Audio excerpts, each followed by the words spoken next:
We are live.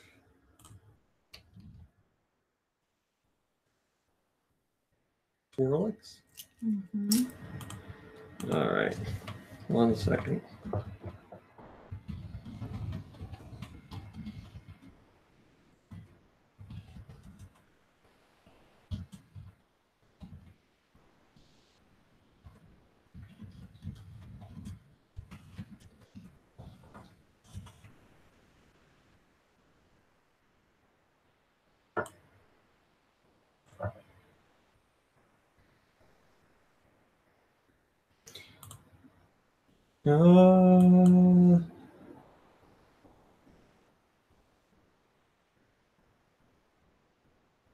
Okay.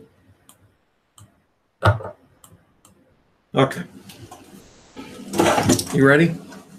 I'm ready. All right. 3, 2, 1. Go Nintendo Podcast, Webisode 684, the Swirlix Podcast. Swirlix is a small, fluffy white Pokemon with 2 pink spots on top of its head. It has a small pink nose in between its 2 eyes, which have pink sclera and a white pupil. Mom Brain, could you tell us about Swirlix, please? You got it. The lower half of its body is light pink, and its tail is pink with some white near its base.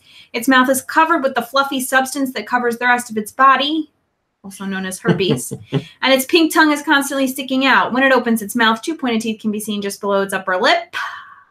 Its feet are rarely visible. When they are seen to be a light shade of pink. It can entangle its opponents with white, sticky thread. It only eats sweets, which makes its fur as sticky as cotton candy. It's careful, you're hooked onto that. Oh, I know. Okay. Trust me, I'm a professional. It's number 684. It's a fairy-type Pokemon. Its abilities include Sweet Veil. Its hidden ability is Unburden. There's males, there's females. They're a foot tall, and they're 7, almost 8 pounds. Thanks, Mom Brain. You got it. I appreciate it. Well, I'm glad. I'm interested in this. I'm the soundboard man now. Where's Kirby?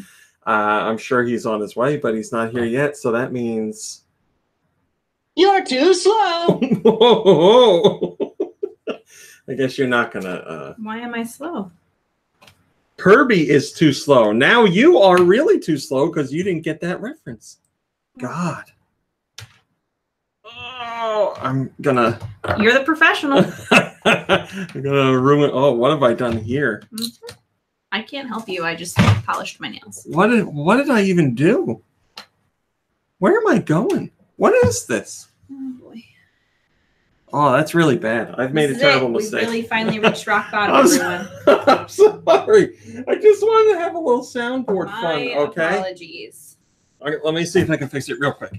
I take this out. I go like this. I take this. It's the first day of fall. Hold on. Townwide yard sale where I live. Live from your grave. I fixed it. We're good. Okay. Let's do this.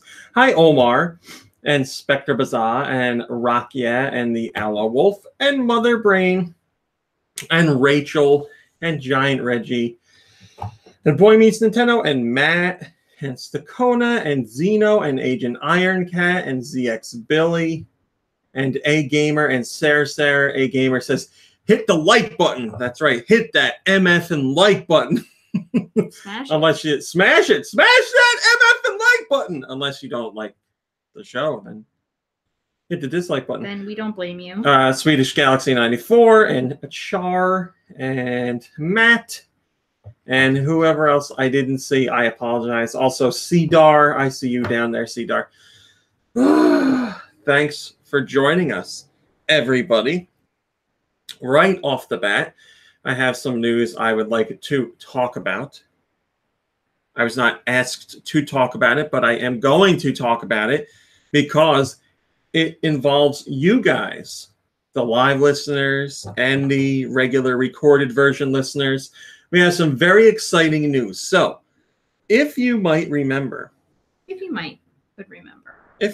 remember, last week, we had a sponsored podcast, and it was sponsored by our friends at Game Chops, who released Zelda and Chill, which is a Zelda remix album of, you know, chill. Hello, Cammy. Chill remixes of classic Zelda songs. We gave you the link to go check that out. It's available on like everything, Bandcamp, Spotify, and so on. So I gave you all the details, played you 2 clips from that album, one at the beginning of the show, one at the end of the show, if you weren't live. I thought it was really cool. I was happy to have it as a sponsor because I'm big into game music. That's lovely, Mom Brain. Mom Brain will vouch for me and say that I listen to game music all the time while I'm working. So I was like, this is a really cool sponsorship. Very happy to be a part of it. Well, apparently you guys really like the album. They smashed the like button. They smashed the like button because I was talking to DJ Cutman this week, who's you know, basically the Game Chops guy, and he's the one I set up this whole thing with.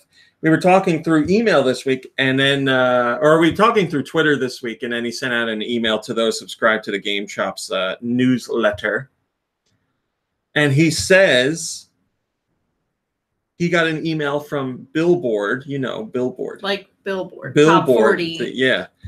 He says he got an email from Billboard that says Zelda and Chill is in the running to chart on the dance electronic chart, and this would be a huge accomplishment, a first for Game Chops ever. A first for Game Chops. So I haven't heard from him again. I don't know if it's charted yet. I don't know how often the charts are updated, but they notify him to let him know it is close to charting, which would be a first. So if you are listening to this podcast right now and you like game music, go check out Zelda and Chill. You can check out Game Chops on their Twitter account or just type in Zelda and Chill, and I'm sure you'll get it. You can obviously type that in on GoNintendo, and a link will come up. So you can check out that album. Also, on top of that, we have a 50% off code if you're going to buy the album. Yes, you can buy it. You can also stream it for free, but you can buy it. A 50% off code. 50% off is a pretty big deal. That's Use half. the code. That's buy one. If you buy 2, one for you and one for someone else, it's buy one, get one free. It's true. Use the code BILLBOARD, BILLBOARD, and that will get you 50% off. Wow. That'll get you 50% off on the Bandcamp version this weekend only. So go to Bandcamp or play Zelda and Chill on Bandcamp, purchase the album there, and use the code BILLBOARD to get 50% off. Yes, I'm interested in this. I would, if I didn't screw it up so badly, maybe I could make it work. Oh my gosh. It's fine, you know, everything's great. Me doing the soundboard, oh God, how does Kirby do this? There's so many buttons.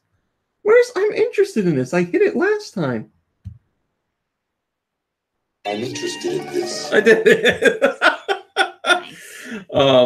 So yeah, thanks for hello, the Name King Clown. Thanks for all your support to everyone who checked out that album, because you certainly gave it a bump. So I really appreciate it. That is very cool. I'm excited for the Game Chop guys. And again, they didn't ask me to. Hello, Tommy. They didn't ask me to say anything about the album this week. It's not a paid sponsorship or anything at all like that. I just felt it was really cool news, and I'd love to help them chart for the first time ever on the Billboard charts. The Billboard charts! Hello, Gaelic Elvis. That's great. He's in Ireland, obviously. That's pretty cool. Someone in Ireland is watching us be stupid right now. Pretty cool. Isn't that cool? I hope you're having a lovely... I feel like we're having an Irish day here. Right? Weather-wise. It's close to raining. It's a little. There's a little chill in the air. It's gray outside. It's called fall. What's the start of fall today? Yeah. Oh, man, right off the bat, it's like boom. Yeah, Shart on the billboards. Speaking of Shart, we are still working on shirts for the upcoming. Speaking of shirts, we're working on shirts. Going for the upcoming. Hello, Nader Die. The upcoming GoNintendo / GoNintendo podcast TeePublic store. I've seen some potential designs. I know Crazy Colonel's working on some stuff. very diligently. Also, yeah, that's what I wanted to talk about. Go to Twitter and hello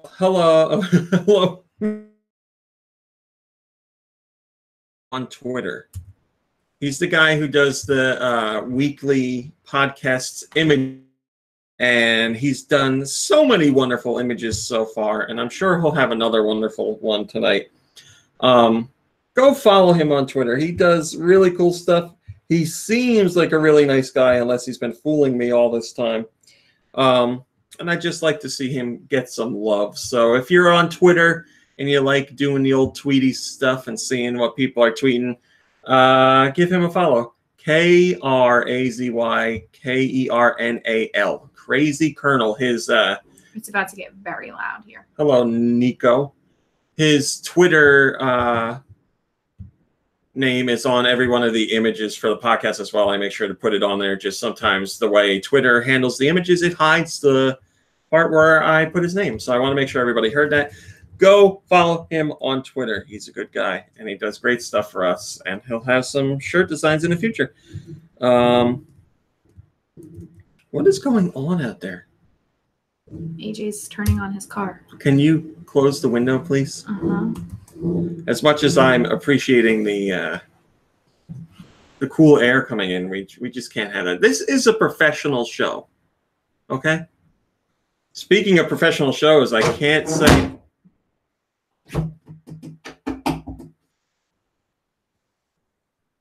Why would you close it like that? That's the only way it closes. You can't. I've closed that window. You pull it out. I can't get it to push it. I can't get it to push it. It's because of your nails, isn't it? No. The inspector's here. What the hell was I saying? Oh, yeah. I can't say official. Hello, Matt. I can't say official details yet. But there are things in the work for the podcast when it comes to sounding good. Let's just say that. I'll leave it at that. I'd love to tell you more, but I can't yet. Nikki Hill is not here today, for he is working. Gaelic Elvis, we are in the United States, in the state of New Jersey. Yes, Nikki Hill is working today, filming whatever show he's on. What show is he on right now? Forged in Fire. He is filming Forged in Fire right now. So support Forged in Fire on, I don't know what channel it's on. Discovery Channel? Travel Channel or some crazy. Nah. Travel Channel's all ghost stuff. I feel like it's Discovery Channel. Right. Yeah. I'm sure somebody in here watches. Yeah, Giant Reggie, we could pay Nikki Hill to film the podcast, but he does not have any camera equipment of his own. We would have to we'd have to get him a nice fancy camera. What the podcast needs is a couple more George posters, says Mother Brain. I mean, wouldn't that be amazing? Like a whole wall of George. Like Georgeception. Oh my God, I would love to see that. Oh, there you go, Spectre. That sounds about right. The History Channel. You know. Oh, yeah. Because swords are part of history, so... Yeah, that sounds right. So here's a show about chopping ice blocks with swords and whatever else they do there. Stab dead pigs and cut through rope. I don't know. I hear Kirby. I guess I should wait a minute. How you doing, Mom Brain? Good? Great. Just great. You're supposed to vamp with me here. You got to work with me. I just did my nails. Oh, a nice surprising. little pewter color here. They were getting long. They were getting in the way. You know, I hate when that happens. So I did my nails. I also went out looking for some nice fall decorations for the front porch. I didn't really find anything that floated my boat. You're a real front porch decorator. Yeah, I love a good front porch. I find it's not my cup of tea. What, the way I decorate? No, just in general. Oh. I find it embarrassing. Decorated front porches? Yes. Why? Because I just feel like it's like, I'm not knocking people that do it, but I just feel it's like, oh, I can decorate the front porch. I'm going to put a little scarecrow out there and some pumpkins and a cornucopia. Some gourds? Some gourds? Oh, he needs some nice gourds for the front porch, right? That's what I feel like. What's wrong with wanting it to be festive and good looking? I didn't say anything was wrong with it. I just said that's how I feel. Yes. You know, because it's embarrassing to have a good looking home. Not good. I feel like I can tell that that's not a priority of yours. I feel like it's kitschy.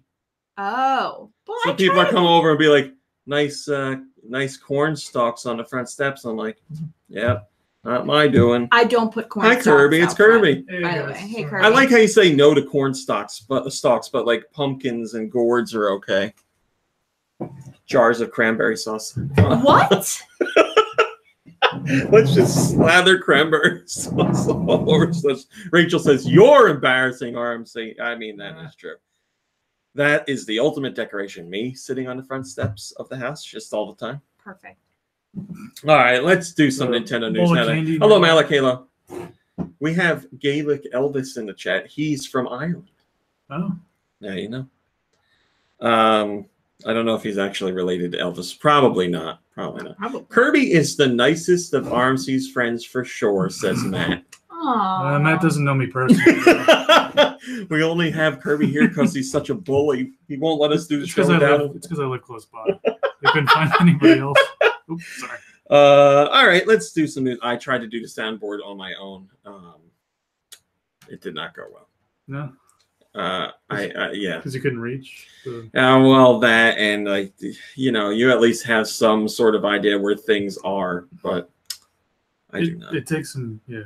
You gotta familiarize yourself with it first. So we had 3 top stories this week that only pertain to stuff that wasn't out, or well, 2 of the top stories were about things that weren't out at the time but are out now.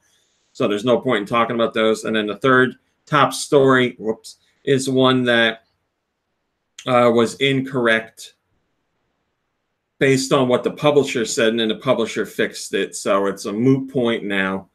So we're skipping forward. If you're playing along at home and reading the top stories, we're skipping forward to the Suda51 story. So in the past, Suda51 has talked about having some interest in bringing No More Heroes and No More Heroes 2 Desperate Struggle to the Switch. He thought it would be a fun idea. Well, we've taken the next step with that because Suda51 has officially said that he is right now talking to Marvelous to make that happen. He wants to make that a reality. Now, I played through No More Heroes 1 and 2 once, and I loved them both. But I'm sure there's plenty I forget. It's been a while. I think I remember more of the first game because I was just so hyped up for it, and it was new. The first game was more straightforward in that it was like, take out the assassins, and that's pretty much it. Whereas the second game did a lot more in the way of the mini games and the storyline stuff. So the second game obviously just had more content, so that's why I'm guessing I'm forgetting more of it. But. I remember in the second game you played as at least 2 other characters besides Travis, right? You play Shinobu, right? Yeah, and also Travis's secret brother. Oh, yeah. Like a dream sequence. I forgot about that. Those games are so weird. So I would like the excuse. Hello, Santiago. I would like the excuse to play through them again because I greatly enjoy them. Just as Suda51 prides himself on being punk, I feel his games are very punk for the game industry. So Mother Brain says, memories of jerking off the light sword. Yeah, that's very true. That's that right there is Suda51 as what was a developer. the noise it made when you jerked it off? Well, it does like the building up noise. It's like brr, brr, brr, Yeah, brr, and then it goes when you charge. That's what it was. And then you swing and hit enemies and scream strawberry on the shortcake. Every time I have a Suda51 relay, every time I have a story about Suda51 that I post on Facebook, my caption is always strawberry on the shortcake, and someone is always like, "Why do you keep saying that?" Put that on the soundboard. And I'll never. Oh, yes, it's probably very hard to find clean audio. It's probably like people screaming while he's saying it. But yes, so he's talking to Marvelous to make that happen. I would imagine that is like a foregone conclusion at this point. bundling both games together, even if it's not a retail release, something just on the eShop to coincide with the launch of Travis Strikes Again, No More Heroes. That would be wonderful. But officially in talks to happen now, which is very cool. Panurge Jr. says, I'll gladly double dip for both. Brilliant games, both of them. I even like the emptiness of the open world in the first game. Seemed an interesting commentary on the genre. Yeah, it's one of those things where you don't know, is it a commentary on the genre? Because Suda does a lot of stuff like that. Or was it because it was his first Wii game and it was a little sparse because of that? Or was the project rushed? Or was that his focus from the beginning? We'll never know. Hello, Ultra Strife. He said, Ultra Strife says, ooh, finally managed to make a live show. Bloody yime. I'm guessing he means time. Bloody time differences in the UK, LOL. Well, thanks for joining us, Ultra Strike. All right. 3:30, 4, 5, 6, 7, 8. What is it, 9:30 over there at the nighttime? Something like that? 8:30, 9:30? I have no idea. So, yes, Panurge Jr. is excited. And when I posted this, a lot of you guys were... As a matter of fact, I saw two types of comments. Oh, that came out my nose and it was hot. I didn't see anybody say that they didn't want it. I saw two types of comments. One was, I would double dip for those, definitely. And two was, I never had the chance to play them originally. I would like to go back and play them. So, doing the old military time, Rakia says it's 2039, which would be 8:39, correct? How many places do military time? And why don't we do it? Hospitals? We don't do it because of hospitals? No, I mean hospitals do it. Like, what do you mean? Like countries? Or like... Yeah, I don't mean like, does McDonald's do military time? We need to hash browns at 400, 600. What time's McDonald's? Some are 24 hours. It could be 400. What time is McDonald's? Oh, never mind. They're breakfast all the time now. Except if you're the one here. What? They do breakfast all day. They just don't do hash browns all day. That's like a staple of McDonald's breakfast. How do you not do hash browns? Mom Brain, back me up. 4 years, I was like, boy, I wish McDonald's did breakfast all day long. Why don't they? True? Yeah, I mean, I think and then they finally announced it, and I was like, this is so fantastic. What do they not do? The one thing I want, hash browns. Hashies. They don't do them all day. Well, I guess some locations do them all day, but because ours is too popular and they don't have enough, maybe that's changed because they redid the building. I think I asked for them once for Aiden. Because they used to say, we got to make French fries in the same thing that does the hash browns. So we can't make hash browns all day because people need fries and it takes up too much space and time. But they rebuilt the building. So maybe they made the fryer bigger. Right. Why wouldn't they do that? And yes, that is not a fake story. The McDonald's close to our house is one of the top 10 most frequented McDonald's in the entire United States. Yes. Oh, wow. I check. I do. I like to be nosy to see if that's still... Well, it's right off the highway. I mean, like... Yeah. It's right there. And think about that, like... The perfect example is when that Rick and Morty sauce stuff was going crazy. Yeah. That McDonald's was insane. Yeah. We were like, why are there so many people? That McDonald's is always busy. Yeah, last time I drove by there, the line was like all the way around. Spectre says hash browns are horrid. Just in general, hash browns are horrid, or McDonald's? Browns are delicious. I mean, if you're saying McDonald's are gross, that's completely fine. But just the pan hash browns in general. If you're thinking of home fries, then I would agree with you. But I'm sorry, I can't abide your comment on hash browns. Hello Wolf says food. Always food with this podcast. Yeah, right? Matt Fox says, damn you, GoNintendo people. Now I want to eat a McDonald's. Sorry. Yeah, we're not sponsored by McDonald's. I don't think we would ever be sponsored by McDonald's. Speaking of McDonald's, I heard they updated their apple pies. Oh, now with real apple. Well, apparently, I read a review and they said the changes were for the worse. Oh, no. Oh. It doesn't matter to me because I was never a big apple pie guy. Well, since we always talk about food on this podcast, I was talking to Mom Brain about pizza because, you know, I love pizza, but I definitely know it's not the same as what it used to be. Back when I was a kid. It's not the same as real pizza. No. Back when I was a kid, the pizza cheese was like of a much higher quality, like would stretch, and like when you chew it, it would squeak and everything. I don't know what it is I now. don't know, like a cheese. I feel like now it's like a cheese like sheet, like a cheese disc. So they put out like the bread disc and then put the cheese disc on top of it. Yeah, they just slather on the sauce to make the cheese disc stick. But yeah, I miss those days. I have very fond memories of going to Pizza Hut with my grandmother, and we'd eat like in the building, and it was, as it is now, still gross and dimly lit and everything. But it was just a nice memory.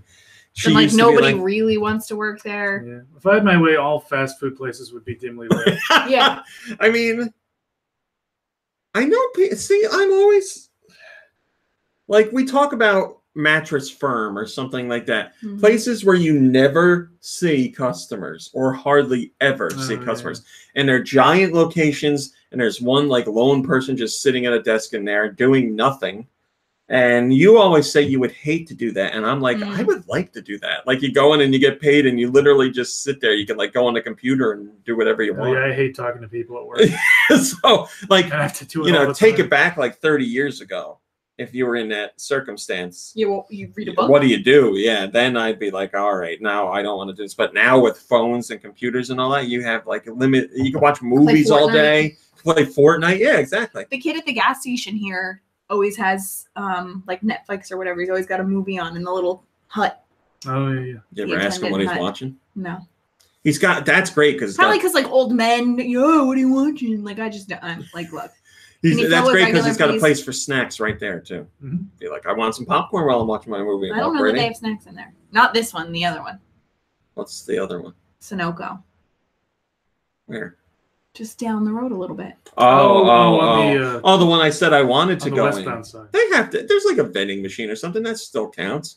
Want like a little bag of Fritos from like 10 years ago? Because no one's like stopping there off the highway. Like, ooh, this is a good place for a snack. Yeah, right. What's going on here? What are you looking like at? A little spot on your Jesus Christ!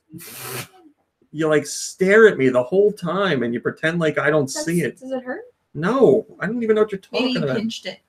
Nipple pinchy. Hello. Say 50. C50? No, it's not C and it's not say. I don't feel anything. Can you tell me where this is? No. We gotta do Nintendo news, my brain. God. There's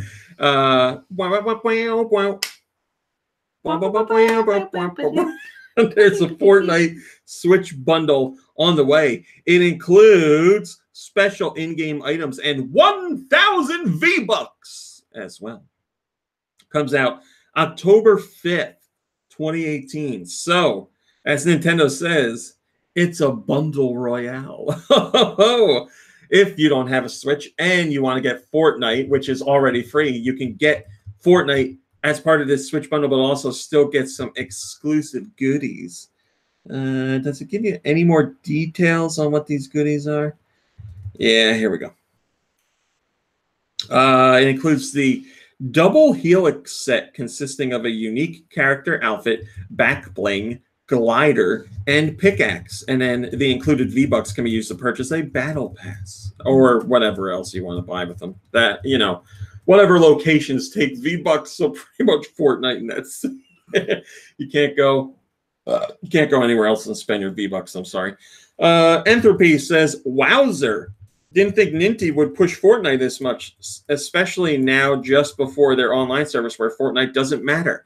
Fascinating. Well, even if Fortnite doesn't matter when it comes to the Switch Online service, Fortnite matters because it is the biggest game in the world. They just, maybe that's a top story. I'll talk about it now. They hit, I don't know what it was, 78 million players in August. Oh, wow. That's like logged in players because obviously there's more people who have the game in general, but they hit 78 million players in August, which is a record for them, the highest that they have ever seen. So think about that. Mom Brain, you got that win, and then you're done. I've played since. Oh, you play with your mom. Yeah. I take it back. Have you played anything else, though? No. You did buy that Switch. Yeah, Animal Crossing's coming. I'm realizing that I'm old. Or I guess well, yes, I'm old, but I'm, especially in terms of being a Nintendo fan, I'm old because there are things that I read now and I'm like, boy, that's really interesting. And I post about it and people are like, I don't care. Because I guess it matters to me because I grew up during this stuff. So like when I see new information about things about the Super Nintendo that I didn't know about, I'm like, wow, that's really interesting. And then people are like, whatever. I was going to make it a top story one day, or a big story one day, and I didn't because people didn't care. Well, yeah, because they were born in 1997. But I care, damn it. So we're talking about it now. Hello, Asian Style. This is about the Super Nintendo, as you probably guessed, and we have Dylan Cuthbert talking about it. Dylan Cuthbert is the man who worked on Star Fox, most well known for Star Fox, at least 2 Nintendo fans. Do a barrel roll. Thank you. That was from Star Fox. It's appropriate because it's from Star Fox. So he talked a little bit about how he got his start. He also talked about the Super Nintendo in general and stuff like that. So here are the interesting tidbits that I wanted to talk about. He originally started by making a 3D engine for the Game Boy, which resulted in the game X in Japan, and it was going to be called Lunar something. Lunar Chase here in North America and Europe, but then at the last minute, Nintendo got cold feet and decided not to release it, so only ever released in Japan. But how did this game come together? Because it was developed by, the engine was developed by Argonaut, and Argonaut didn't have a Game Boy development kit at the time because they were very hard to come by. So Dylan Cuthbert actually reverse engineered a Game Boy. He says, we hacked together a Game Boy development kit with a camera pointed at the Game Boy. We took a cartridge, a Tetris cartridge, and unscrewed it. We connected up wires to chips and connected them to the circuit board one of the guys had at Argonaut. They'd gotten into circuit printing and were printing the circuit boards in this bath full of acid. So they were really like going hardcore homebrew to make this happen. But that's how they got their reverse engineered dev kit. That's how they toyed around with this 3D engine, which they showed to Nintendo. And Nintendo was like, oh my God, how did you make the Game Boy do this? This is absolutely amazing. Let's work together on a game. And that became X, which again, never saw release in North America or Europe, which is sad. Because, according to Mr. Cuthbert, the game was done. The localization was done. He says, we made the English version, and then Nintendo America felt it was too complicated. At the time, there wasn't a Nintendo of Europe to kind of stick up for it, you know? NOA said, our audience right now expects something like Tetris. There's too much text and that kind of thing. There wasn't really that much hungriness for 3D in America at that point. Later on, after Star Fox came out, you know, there was a lot more. So yeah, X unfortunately never made it out, all because of that. So we could have had the game. It's something I always wanted to play on the original Game Boy, but still have not. But we got that, I don't remember, it was a DSiWare game that was like a tribute to it. Oh, Xscape? It was X something, right? It was yeah. And that, it was basically, that's what X did, but it was more enhanced. And obviously, X would be a lot more visually impressive on the Game Boy because seeing the Game Boy do something like that, oh, sure. Whereas the DS could handle those type of visuals. But it was still nice to see something along those lines. Obviously, they took that work that they did with X and continued their 3D efforts, which led to Star Fox on the Super Nintendo. And Star Fox on the Super Nintendo uses the Super FX chip. And believe it or not, Nintendo was thinking about including something like the Super FX chip on the Super Nintendo itself. This came about when they were working on Pilot Wings. And Nintendo showed Cuthbert Pilot Wings. And Miyamoto was talking to him about it. It's like, yeah, see, we want to do this, and we want to make it so that when the player rotates, you can see this kind of stuff, but we just can't handle it. The system doesn't have enough power to do it like that. And Cuthbert was like, well, what if we do some kind of chip like you do that? What if we do some kind of chip like this? And they're like, you know, that's a really cool idea. Maybe we could. And Cuthbert was like, why don't we put it on the hardware itself? This was before the Super Nintendo launched. And he says apparently Nintendo was too far into development of the Super Nintendo. They were nearing the final production of the system. So they simply couldn't include it on the hardware, which is how we got the Super FX chip in the cartridge because that was the only option available. Other games later used the Super FX chip, like Stunt Race FX and something else that I can't remember. Yoshi's Island used the Super FX chip. Right. And I want to say, I think I'm wrong. I was going to say Mega Man X2, but I think that may have just done some basic wireframe stuff and didn't use a Super FX chip. But maybe I'm right. I don't know. So I thought all those details. Well, now I see. Okay. People voted on it and liked the story. They just didn't want to talk about it. So thank you to those of you who did vote on it. I liked it. Oh. What's that? Yeah. NPD. NPD. NPD. Thanks, Mom Brain. NPD, August 2018.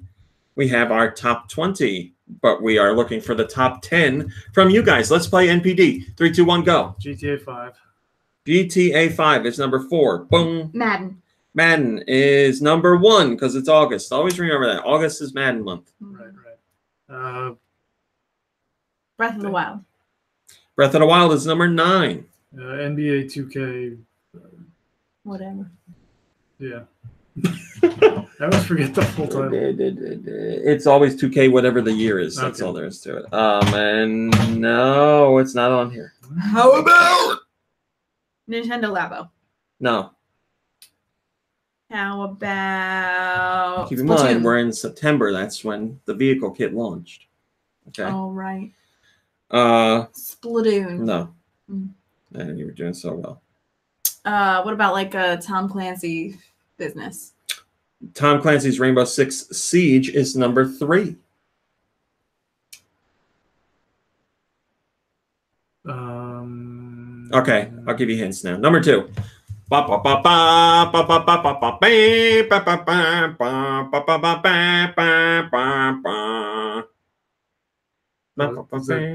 It's the theme song. Is it? Okay. Yeah. Okay. Creature Hunter. Oh, yeah, Monster damn it. Hunter. I didn't mean to say Hunter. Damn it. I meant to say Creature Finder. Yeah. It's still pretty obvious. Whatever.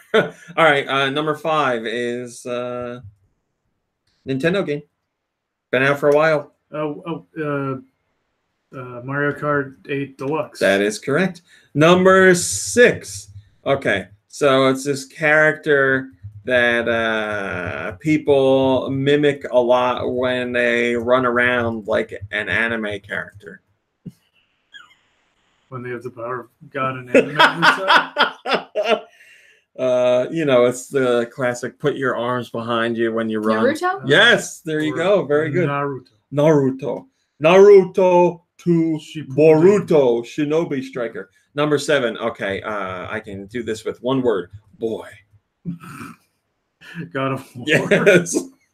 Number 8, bro. Call of Duty. Yep, Modern Warfare 2. Number 9, Breath of the Wild. Number 10, it's another Nintendo title.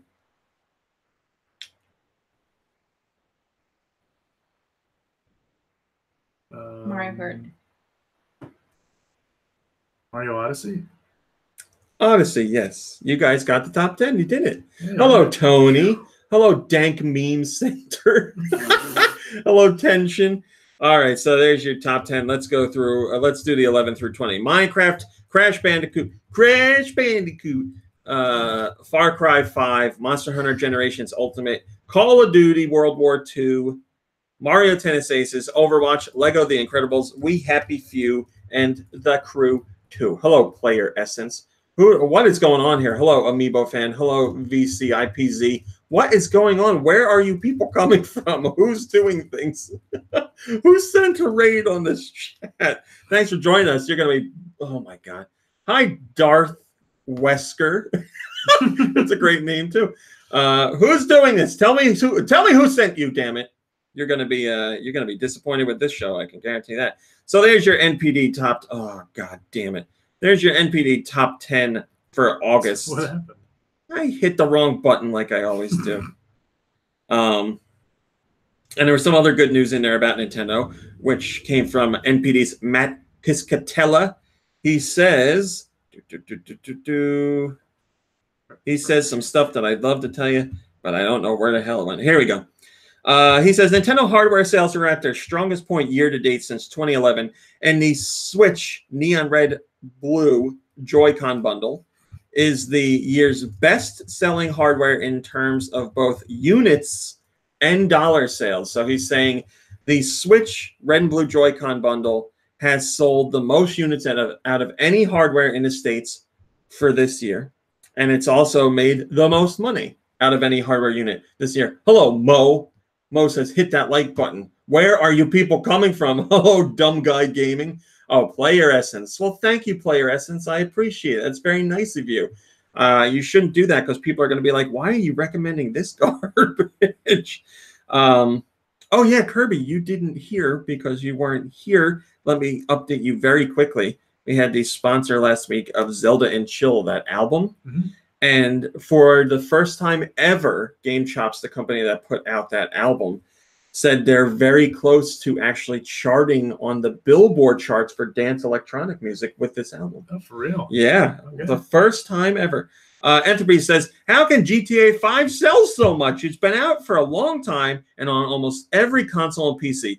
Is the online part that big? No problems with the game. Just curious. Or as he says, just Kiarios.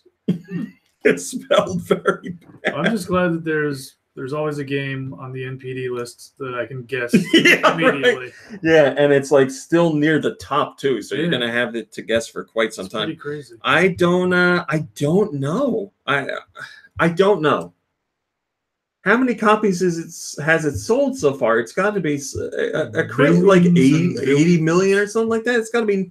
That's insane. Like when you think about how many game platforms there are out there, but then on top of that, how many adult gamers, adult in terms of age numbers by mature ratings and stuff like that, ESRB ratings, like millions upon millions of those people who have the game are not adults, are not supposed to be playing mature games, but they are. Hello, Culta. Thanks for joining us. I still haven't played it. You haven't played GTA 5? No, I'll get around to it someday, I promise. I have it on PS4 if you'd like to borrow it. Okay. It is the only GTA game that I've played through story-wise, start to finish. I really enjoyed it. Is that the one you played with Dew? Nope. Yes. We were the Short Shorts gang. That was it. Short Shorts Bandits. Yeah. That's right. Well, that was the online part. But yes, I really liked the story. Like, legitimately enjoyed the characters and all that stuff. So, very well written. I'm not trying to say the game isn't deserving of the sales. I think it's very deserving. It's just this GTA game really took off. Switch firmware update 6.0.0 is now available. 0.0. This obviously adds the Switch Online stuff. And other jazz as well. But you have the save data cloud backup stuff. There's a controller update for your Joy-Con and your Pro controller. There's new icons for your avatar, including Captain Toad. Oh, yeah, here's a real... I always forget that we have a Toad sound clip on there. It's great because you talk about it like every week. I love Toad. What can I say? Hashtag justice for Beckenbury. Beckenbury. Bunny and Woods. One of the big things that's part of this firmware update that Nintendo didn't even bother. Say firmware? Nope. One of the big things that's part of this firmware update that Nintendo didn't even bother to put in their patch notes is the fact that you can now, through your Nintendo account, play your eShop downloaded games on other Switch units. So say you're traveling across the country and you're going to see a friend and you can't bring your Switch because, I don't know, your kids play the Switch or your significant other plays the Switch and they're like, no, you can't bring it. You have to leave it home. So you go and you hang out with your friend and your friend's like, oh man, I want to play this game, but I don't have the money to get it right now. And you're like, I have it on my Switch. If only I could have brought my Switch. Well, now you don't need to do that. If you downloaded a game through the eShop, you can go on anyone else's Switch and you can log in with your Nintendo account and you can download the game there for them to play. As long as they are logged into that account, they can play the game. Now, the thing is, you can't have two of the same account on two different Switches active at the same time.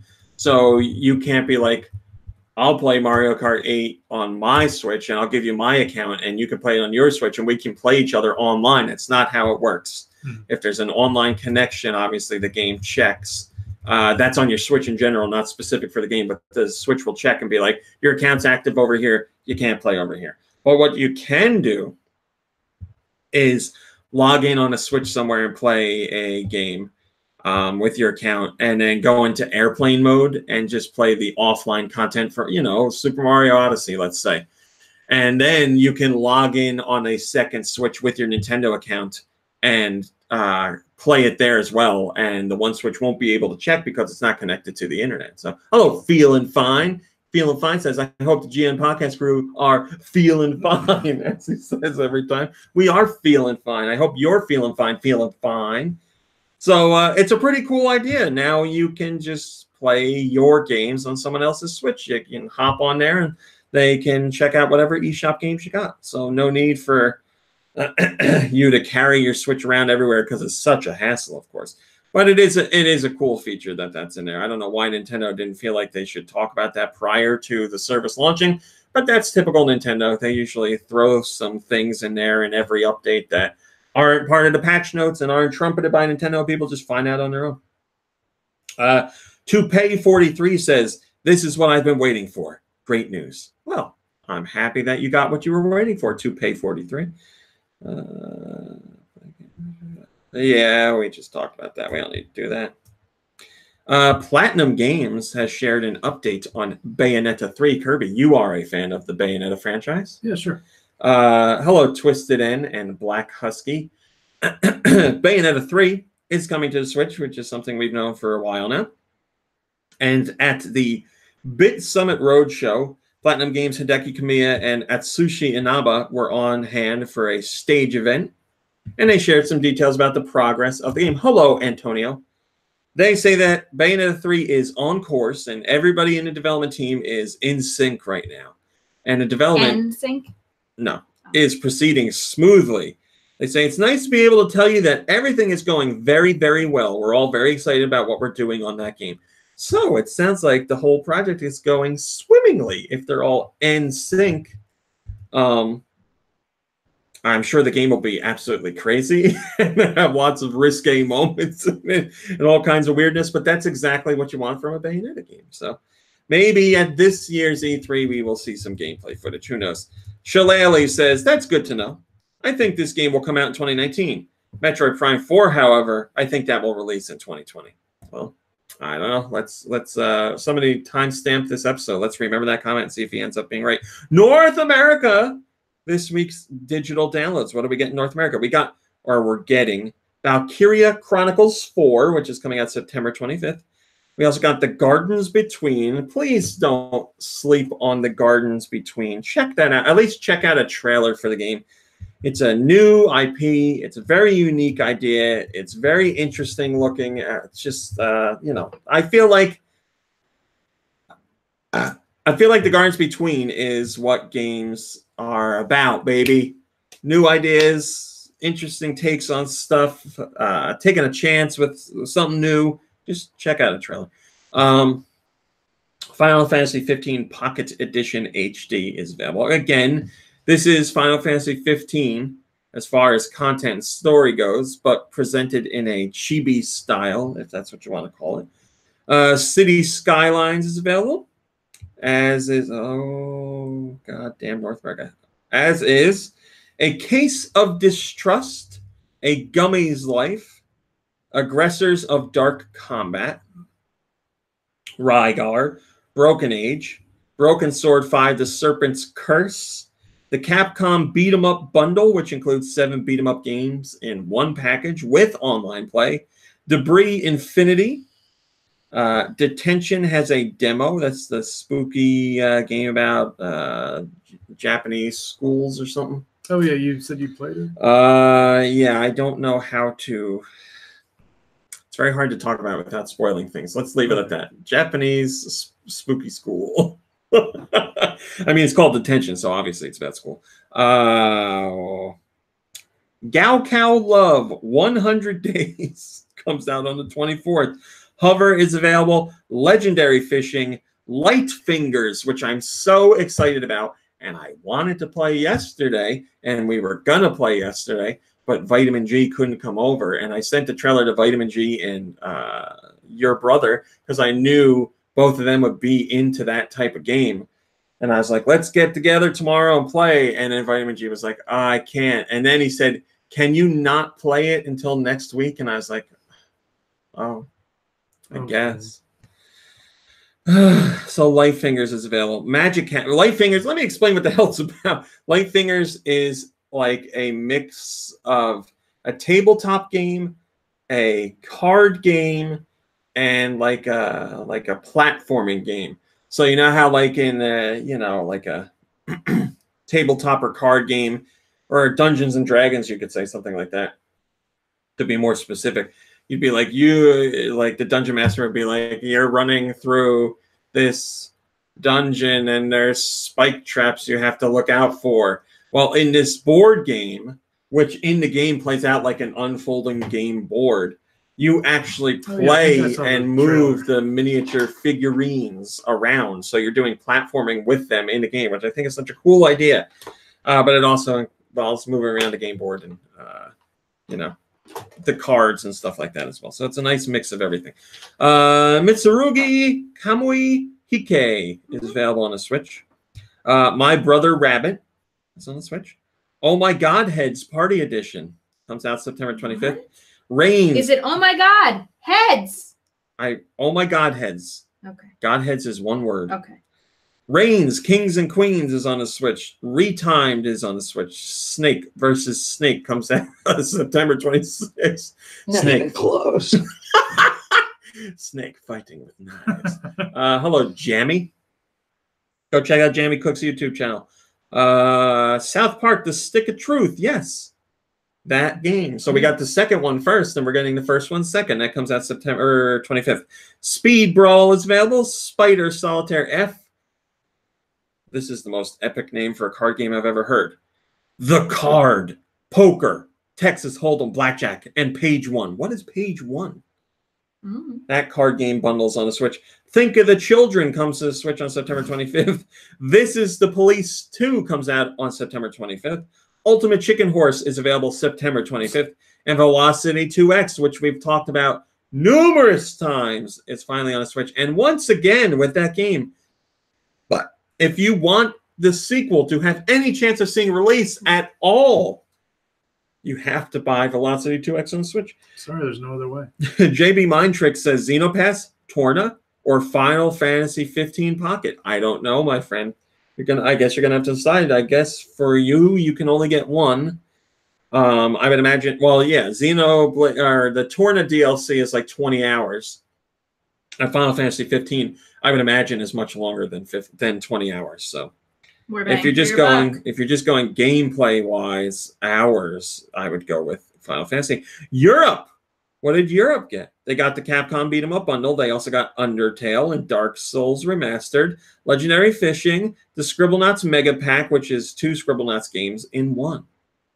2 classic games with all new content to explore. Scribblenauts Unlimited and does it say the other? And the other one is the superhero one. I don't remember what it's called. The DC one. Omvorm. Injustice? Sure. No. Injustice is the fighting games. It's not called. Oh, that's what you meant. No. There's a Scribblenauts game that has all DC characters in it. It's a Scribblenauts game. I missed that part, sorry. That would be really funny. If there was a Scribblenauts Injustice. Omvorm is available. Welcome to Omvorm, the first puzzle game from India Studio for MB Interactive. Omvorm is fast-paced, shape-shifting puzzle game that requires quick actions and calmness under pressure. That's all it says. Siegecraft Commander. Little Dragons Cafe finally makes its way to Europe. Mitsurugi Kamui Hakai. Didn't you get that? High school girls plus Japanese swords. That's what it says. Yes, I did. A Case of Distrust. Cyberlip, the Neo Geo game. Cyberlip is an action game from SNK released in 1990. The state-of-the-art scientific army computer, Cyberlip, has suddenly gone is rogue. When you tweet your mom something fresh. Don't give me none of that stuff. Use a variety of items and weapons to stop the slaughter of all humanity. In two-player mode, 2 people can work together to take out the target. Hover is available. Life Goes On. Magic Hat. Reigns, Kings, and Queens. Retimed. Risk of Rain, which was a surprise release. Sega Ages. Sonic the Hedgehog is available now. That is the classic Sonic the Hedgehog game, but with new elements. Oh. I was waiting to see if it gave me more specific details. I know the Drop Dash is in it, so Drop Dash is new to Sonic Mania. I believe it was new for Sonic Mania. So it has the Drop Dash, I know that. And Sega Ages Thunder Force 4 is available. That's a side-scrolling shooter. The Card, Poker, Texas Hold'em, Blackjack, and Page 1. Sorry. The Gardens Between, Velocity Sorry. 2X, Labyrinth of Refrain, Coven of Dusk is available. Excite Bike versus Arcade is available as well. Broken Sword 5, My Brother Rabbit, Detention has a demo. Sales on everything forever. These European press releases are unbelievable. I don't know how Nintendo thinks, like, oh, you know what? Let's put out a 7-page PDF each week, and people are going to pour through all that. Nope. 3DS in Europe finally got Minecraft. It has not been available since it launched here in the States at all. They just haven't brought it over there. But now it is available. And that we should also tell you that I think it's October 19th. The Creeper edition of the new 3DS is available, or will be available in Europe. So if you that Creeper edition 3DS is pretty damn cool looking. If I was going to be convinced to buy another 3DS, that would be the one. Look it up. Look up Creeper edition 3DS. Look it up, Mom Brain. You got to see it. Mom Brain, look it up. Okay. There's DLC for Minecraft as well. And then nothing about themes, unfortunately. Seems like Hello Kitty might be done, Mom Brain. How do you feel about that? I'm okay. I'm okay. Yeah, she had a good run. First comment comes from, oh, dear Lord, this is a long comment. Shillelagh says, Undertale, from all accounts, is supposed to be a fantastic game. It's certainly got a very reasonable price. I noticed, too, that Nintendo have dropped the Wii U from their PR. I thought that might happen with the launch of the Switch Online service. I looked at the games on sale on the Wii U eShop, and it's a sorry site. Edit. Sorry, Nintendo haven't dropped the Wii U just yet. It's just some sites aren't reporting on it. To be honest, when you see what was omitted, you can see why. Wii U eShop sales and then blah, blah, blah. There's sales on Breakout, Defense 2, and Turtle Tail. Turtle Tail. How would you like to hear Turtle Tail? You're a real turtle. Tail. Nintendo and Panasonic have released or have filed for a new patent for a light device. This light device aims to help the user either relax or wake up. Don't relax. We're not done yet. But Fox, they said we want to relax. So some sort of like soothing light show. I don't know. They show a little remote pointing at a light bulb on the ceiling and it's buzzing and, you know, typical weird Nintendo stuff. Could this ever, or will this ever see release? As I always say with every patent, just because it's patented doesn't mean it will actually see release. Thank you. Thank you, Snokta. Sean Snokta. God, why can't I remember that? Says, hey, RMC, it's Snokta because I know you forgot. I did forget. Don't these already exist and have existed for like 10 years now? I know Philips makes a version. We have the Philips Hue, which are app controlled and let us change to different colors and dim and all that stuff. And we use our Echo to. I can't see how these patents would get granted to Nintendo or Panasonic unless there's a unique gaming use. I don't think the unique use has to be through gaming, but there has to be a unique aspect of the patent, and it seems like Nintendo and Panasonic believe there are. Whether this patent filing actually goes through, we will have to wait and see on that. We're hearing that the Pokemon Let's Go Pikachu and Eevee Switch bundles in Canada have sold out. That's pre-orders, obviously, because the bundles haven't released yet. But you might remember a while ago, Reggie Fils-Aimé was like, you know what, Canada, we don't talk about it a lot, but we should, because Canada loves Zelda and they love Pokemon. Each time we put out something in those franchises, Canadians go crazy. Well, it seems like that's the case here. So again, this is the Pokemon Let's Go Pikachu and Let's Go Eevee Switch bundle. So that's the system and the game, and also included in that is the Pokeball Plus, right? Well, Bundles are now completely sold out on Amazon and EB Games. That goes for their online websites. Obviously, Amazon is, for all intents and purposes, only online. And then EB Games in-store pre-orders were pretty much filled as well, and that was as of the 20th, and we're 2 days after that, so I would imagine those pre-orders are pretty much spoken for completely. So the only retailer that hasn't started taking pre-orders on that in Canada was Best Buy, at least at the time of publication. Perhaps pre-orders are open now, but looks like Canadians are very excited about getting that bundle. So a whole bunch of new Switch owners will be dropping in November. Yeah, I talked about this, and I did make it a top story. 78.3 million players for Fortnite in August. It was Fortnite's biggest month yet. Total Henshin says, I do still play, but not on Switch. Kind of surprised it has had the highest player count when August didn't really have anything special happening. Well, August may not, quote-unquote, had anything special happening, but That's your birthday. 6 is right around the corner. Season 6, Mom Brain. Season 6. That giant purple cube has made its way to Loot Lake and turned the lake purple, and you can bounce all over it now. I don't know what's going on in Season 6, but it's going to be crazy. Rumor of a Smash Brothers Ultimate character leak. I don't know if I want to say what it is on the podcast just because I don't want to spoil it for people if it is true. That's really thoughtful of you. So you can go check out the post on GoNintendo if you want to see the screenshot tied to this, which shows the character. It's not been confirmed in any way, shape, or form, but it is heavily speculated upon at this moment. So you'll have to pick Team Real or Team Fake. Denvi on GoNintendo says, even if it is merely made up, it's believable regardless. Almost expected to see blank as an echo. So this character, according to Denvi, is someone he thought would be an Echo character. But according to this rumor, they will just be their own standalone character. So again, go to the post if you want to take a look. Yes, Matt, I try. I know people do get upset. Matt says, very nice of you, honestly. A lot of people like myself hate spoilers. Even if it is fake, I don't want to risk it because it could be real, and I don't want to ruin it for you. Yeah. Telltale Games, I'm sad to report, is closing down. Telltale Games, the makers of The Walking Dead Adventure Series, the Batman Adventure Series, and Guardians of the Galaxy, and Game of Thrones, and The Wolf Among Us, or A Wolf Among Us. Whatever it's called. I can't remember. All those Company of games. Wolves? No. Great film if anyone's looking for something to watch tonight.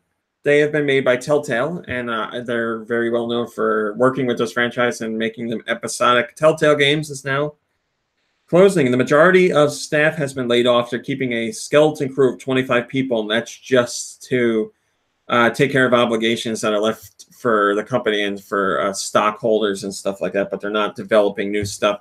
And other things that were in development are canceled. The one that really kills me is they were working on a Stranger Things adventure game, and I would have loved to have seen what they did with that franchise, but nope. And also we hear that The Walking Dead, the final season, is canceled as well. So really? So the next episode, which is still coming out, which is episode 2, will be the last episode. This is not speculation. The closure of Telltale has been confirmed on their Twitter. They're one of the co-founders put out a whole statement about it. So, yeah, just apparently the studio suffered from tons of mismanagement over the years because their games sold well and they worked with big franchises and how their sales were. Yeah, it's just they were mismanaged really poor. Managed very poorly, and it led to them closing. Tetradox says, haven't enjoyed anything they put out ever. In fact, somewhat see their titles as being the main force behind some of the more terrible adventure games we see these days. Still sucks, but good riddance. Man, there's an internet comment for you. Perfect. Like what? 90 people losing their jobs, finding out on the same day, and this guy's like, the game sucked. Good riddance. God. oh man, like they weren't Maybe like, that you know, if it person- was a company that's like, here at Telltale Games, we focus on putting out the greatest games about Nazis being wonderful and What? kicking puppies. Oh, like it's a then company you'd be you'd like, like to good see riddance. go. I don't want no puppy kicking company to be here, but that's not the case. You just didn't like their games because you don't like adventure games, and you're like, good riddance. See you later, suckers. You lost your jobs. Too bad for you. Well, they weren't really games, if you think about it. Yes. Oh my God. The amount of anger that gets posted on the site every time I write about Gone Home is unbelievable. As soon as I publish a story, it gets downvoted. There's negative votes on it right away. Someone, I swear to God, is sitting on the site just waiting for any Gone Home post, and they're like, I got to vote negative. I'm surprised Telltale didn't make this. It's so bad you would think Telltale made it. We're not doing that. I guess I'll mention it very quickly. So there is this kid. See a kid? How old is he? Chris Taylor, unfortunately, has been diagnosed with cancer. Chris Taylor's just a Nintendo fan in general. And he was worried that the disease would keep him from playing Smash Brothers Ultimate. And he is bedridden and has been unable to attend any of the demo events or anything like that. And he just desperately wanted to play the game with his friends. And a whole social media campaign started to raise awareness and get this in front of Nintendo's eyes. And Nintendo saw that this was going on. So Nintendo of America and Nintendo of Canada worked together. And they traveled to Chris's home with the E3 demo of Smash Brothers Ultimate. And they had Chris's friends gather around to play Smash Brothers Ultimate. So Nintendo went to his house and granted his wish. Hopefully Chris overcomes his battle with cancer. We don't know, sadly, if that's going to happen or not. But, you know, whatever you do to help out with that, do it. If you pray, if you donate, if you whatever, raise awareness in any way, shape, or form. I'm sure Chris would be very appreciative of that. But it's very nice to see Nintendo see the groundswell of support for this happening, and they made something happen. So that's very cool. Gloop says, yes, I love hearing this. No one should go without playing Smash Brothers. That's what Nintendo feels like too. No one should go without Smash. This is a very cool story. That was a very cool story. This is a very cool story. Sega Ages lineup, which I just said, has finally launched in North America. We have Sonic the Hedgehog and Thunder Force 4. There are a whole bunch of other titles coming in the Sega Ages lineup. But a brand new one that was announced was Sega Ages Virtua Racing. So Virtua Racing, the, you know, very polygonal, chunky-looking racing game from arcades back in the day, is coming to the Switch in the Sega Ages line. So it'll have some enhancements over the original. But Sega also took to Twitter to do a poll with fans, and they were like, hey, we're doing the Sega Ages lineup, which is classic Sega games, but new tweaks and twists and stuff like that, and re-releasing on the Switch. Pretty cool, right? What do you guys want to see come to the Sega Ages lineup? What games do you want to see get the Sega Ages treatment? And fans voted on Twitter. Toe Jam and Earl, in terms of, I guess the original could. The original two could, I guess. So they asked fans what they wanted. And at TGS, the Tokyo Game Show, Sega revealed the results of that poll. They didn't say how many people voted in specific numbers, but they did order them in most votes to least votes, or at least they have the top 30 most voted games. So number one, the most voted game that fans want to see get the Sega Ages treatment. You guys warm my heart. The Jet Set Radio series was most voted as the one that people want to see get the Sega Ages treatment. Yes, there was a time when a new Jet Set Radio was in development, and it got shelved for whatever reasons, and it broke my heart. But hopefully this speaks very loudly and clearly to Sega that we want Jet Set Radio. So that's number one, closely followed by Shenmue 1 and 2. Then number 3 was Panzer Dragoon. Then the Virtua Fighter series, Virtua Fighter series. Virtua Fighter. The Shining series, Sakura Wars, Puyo Puyo, Cyber Troopers, Burning Rangers, Skies of Arcadia, Knights. Number 13 is Golden Axe. Mushi King. Fantasy Star Online. Space Channel 5 was number 16. Another one near and dear to my heart. Yeah. 17 is Outrun. I don't know why they would say that, because Sega Ages Outrun is already coming out. Sonic Adventure 1 and 2. Daytona. Let's go. We need that guy on the soundboard. Yeah. Daytona. Spike Out. Die Hard. Sonic 3 and Knuckles. Virtual Racing. Fantasy Zone. Dragon Force. Sega Rally. Fantasy Star. Guardian Heroes. Outrun 2. And Wing War. Wing War. Wing War.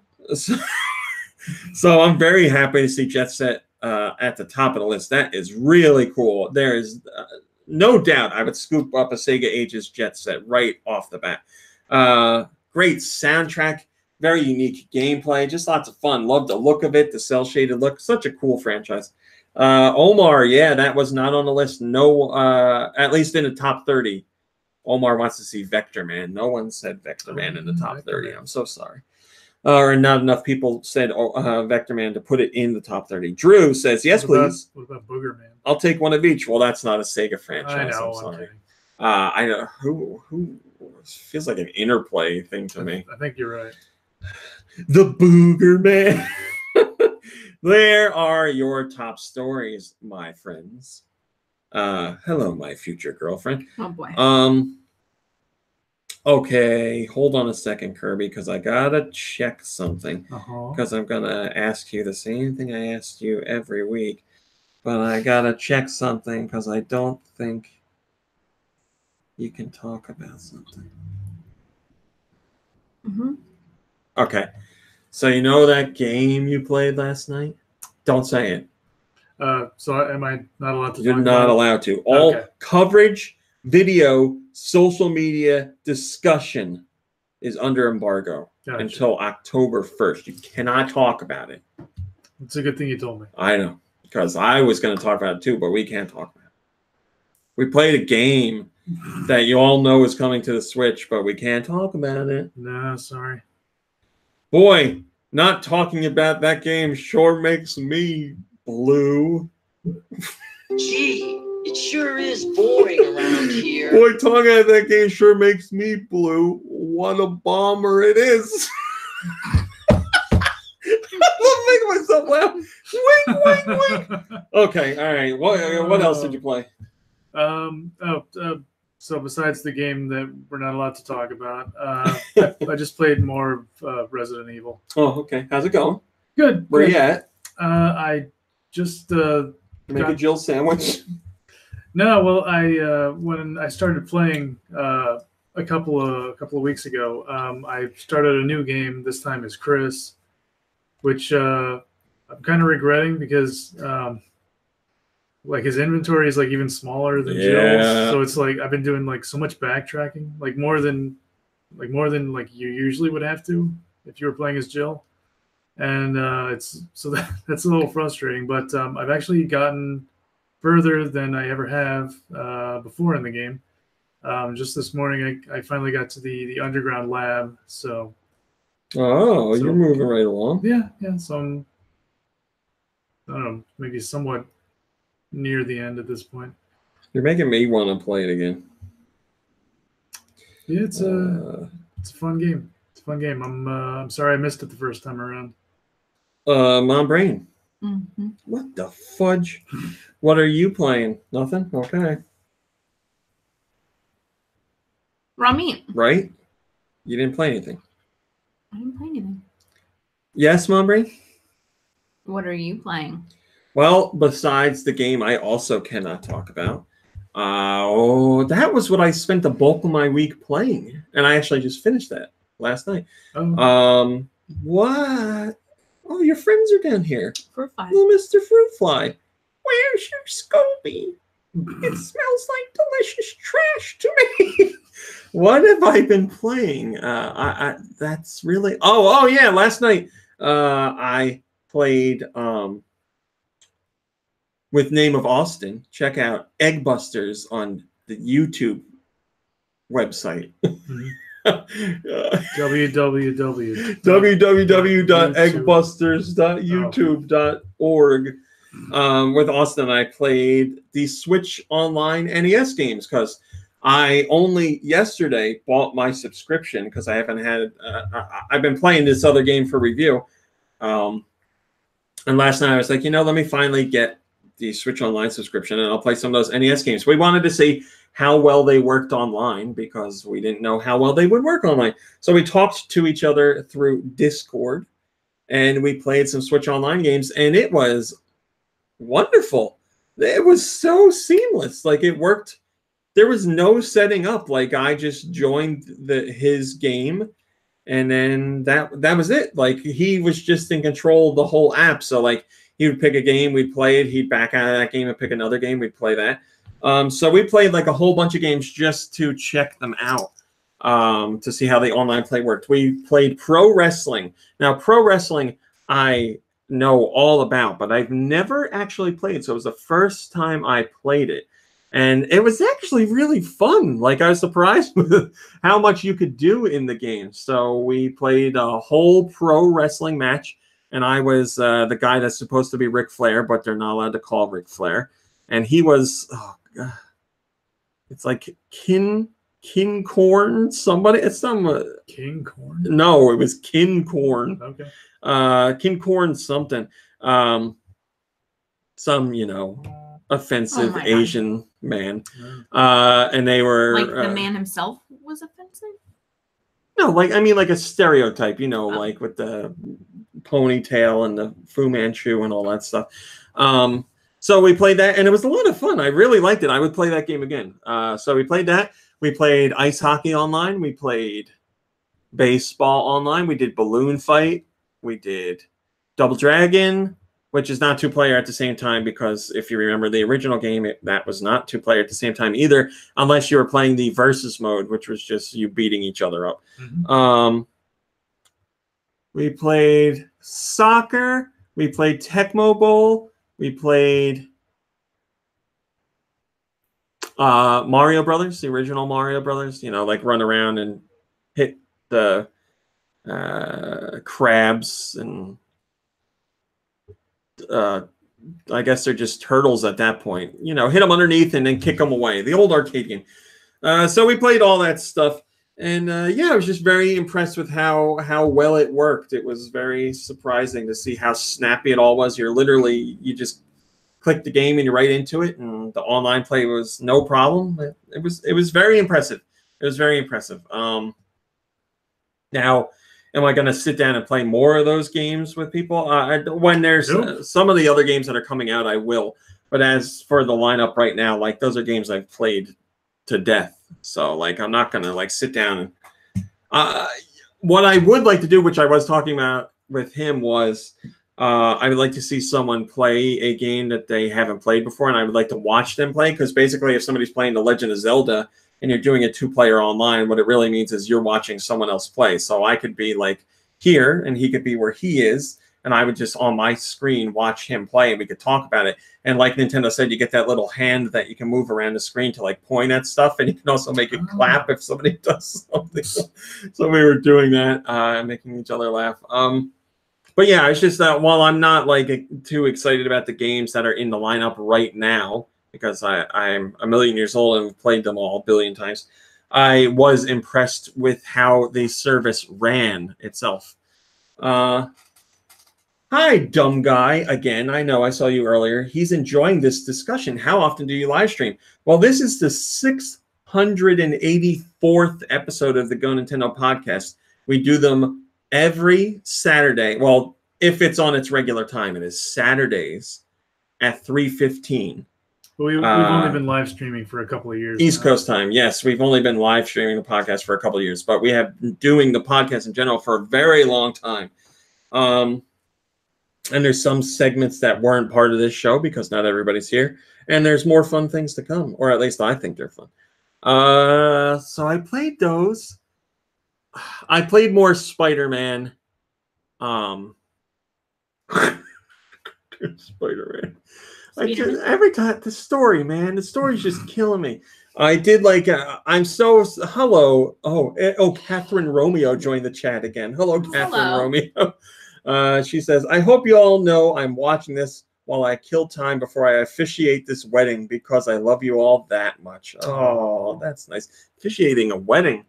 That wedding's doomed to fail. Ouch. Thanks for watching us, Catherine Romeo. Yeah, so in Spider-Man, I did all the available side quests, but I'm still so early on in the storyline stuff that I know I'm going to do storyline things that open up more side quests. But as far as side quests go, I am completely done with what is available. So I've seen every landmark and taken photos of it. I've picked up every backpack that was available. I've done every like side mission that's like a blue indicator. I've done every Wilson Fisk hideout that was available. So I've done all those, and they are fun to do. The gameplay is fun. Just the story annoys me. But what is really funny about the... so one of the side missions is landmarks, and there's like a little icon on the map, and basically that just means swing over there and take a picture of it with your camera. Mm-hmm. But you don't have to... So you have to put the camera in frame on something, or what it might be, a building or a sign or something, but you barely have to do it. You don't really have to take a nice picture. It just has to be in frame, and you take the picture. It's great because like I'll take a picture of some building, but I'll literally take a picture of just the wall, so it's nothing but a wall. You don't even know what you're looking at, and Peter Parker will be like, "Oh, that's some of my best work." Like, oh, this one's gonna get me something at the paper or something like that, and I'm like, God. One of them was so funny. I don't remember what he said, but one of them was so funny. I actually recorded a gameplay because I couldn't stop laughing. It don't take time to frame it at all. It was literally just, I want to get rid of all these side quests. I'm going and taking a picture and continuing on. And I've cleared out all the little like crime activity that pops up in an area too. I think it's like 5 per section of the city. So they'll be like, somebody's robbing a bank or somebody's mugging this person. And you just, you know, they crop up while you're going to some other objective. So I've taken care of all those too. The gameplay is fun. Oh, I was talking to Mom Brain. So there's a part in the story where you play as Mary Jane, and she's sneaking into, well, she's at a museum under false pretenses, and as the museum curator who's working with Wilson Fisk is doing something else, you're sneaking around a museum trying to find this specific statue to do something with.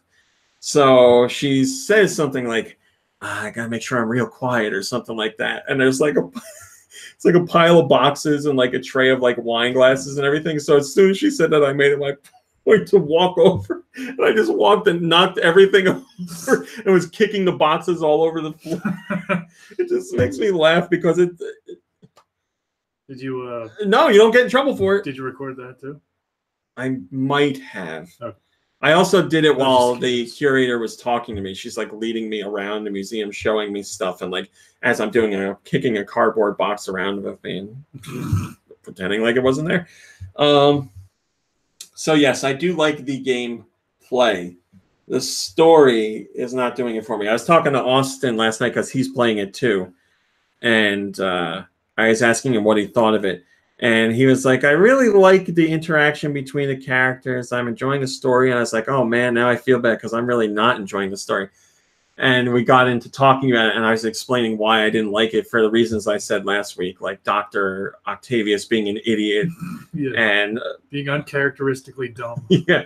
Spider-Man being like, oh, these people are dying in a fire, but hold on, let me take a call from Aunt May while I'm in this vent sneaking around. And as I'm saying this, as I'm saying this stuff, Austin's like, you know, you're making these points that I didn't even realize at the time were very dumb. He's like, I see where you're coming from. Yeah, there's 2 particular portions where Spider-Man is, one, in the beginning of the game, in a vent where people are shooting rocket launchers and the building is under attack. And he's taking a phone call from Aunt May. And I'm like, this is not the time to do that. Then there's another mission. I don't remember if it's Aunt May that he's talking. He talks to her all the time.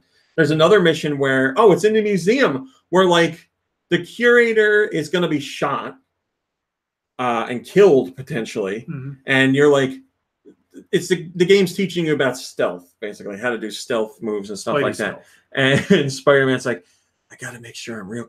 I should take care of this really quietly or something like that. And then he gets a phone call and he answers the phone again. I don't know. Like, hello, Lanquin. I don't understand why. Well, it could be like an emergency. Maybe Aunt May, misplaced her heart medication. Yeah, so she'll leave a voicemail, right? Like, if Aunt May's going to kick the bucket, wouldn't he get Spidey sense about it? I don't know if it works that way. Was he got to be in close proximity to him? Yeah, it has to be something like nearby, right? Well, she's in the phone nearby, doesn't it? No, I meant to ask you last week. Is this like the elderly version of Aunt May? Yeah, she's not like super old. So she's like still out working a job at some like I was gonna call it a bum center. What? Oh, like a homeless shelter. Wow, a bum center. Very good. I knew it wasn't called a bum center. It's not very I couldn't remember what it was called. I don't know why bum center came up right away. I picture like where there's a bunch of butts. Like we're gonna go on down. No. Come buff my butt at the bum center. No, it's a homeless shelter. Yeah, a bum center. Oh, boy. Yeah, she's working at one of those. It's her birthday in the game. I guess they say how old she is, but I don't remember. I'm gonna mid 60s, something like that. So she's there. I haven't interacted with her too much other than on the phone because we talk all the time there. Hello, Amiibo fan. He says, I forgot how much I love this podcast. Well, I'm glad we could remind you with me talking insensitively about homeless people. Okay, so I played that. I think that is it. I think that's it. I played more, whatever it's called. God damn it. I played more Toon Blast and I played more H3 Ball Rider. But that's when I'm just like doing stuff, like uploading videos or waiting for something to render or something like that. Just playing stuff quickly on my phone. I am doing a question today because we haven't done one in a while because we've been so overloaded. Mom, Brain, get music ready. Oh, God. We have... That's a good question. We have Sergio ALB64, the #1 Dumpkin Spice fan. Also a fan of Disney's Boat. He says, what's good, my dudes? Love you guys. I never skip a weekend listening to a pod. Well, thank you. I appreciate it.